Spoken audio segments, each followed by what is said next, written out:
In today's episode with Diabetes 180, we're answering a very simple question, but one that I get a lot when coaching clients. That's, is it or do you have to measure your fat intake when you're eating a whole food plant-based diet for diabetes reversal?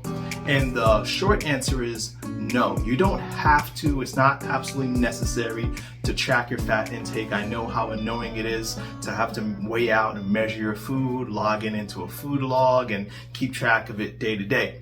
So the first thing you want to understand, there's three things you want to understand when transitioning to a whole food plant-based diet. You are already addressing the main cause of diabetes, and thus you are reversing it at its core. Number one, you're focusing on whole grains like brown rice, quinoa, millet, barley, instead of refined grains. So this takes care of the immediate blood sugar spikes that you get after meals. You're also taking care of a second thing that's very important. You're eating low fat because a whole food plant-based diet is naturally low in fat. And by doing this, you're addressing what multiple studies have shown: the root cause of insulin resistance is fat storage. And so you're taking care of that.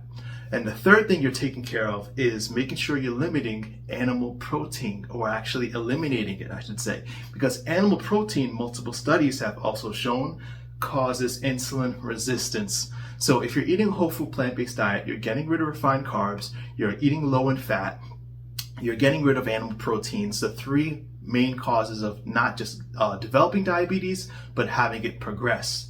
So leads to the question, if I've already switched to a whole food plant-based diet and I've been doing it for weeks and I don't see any results, my sugars are still high. That's when you want to start tracking your fat intake.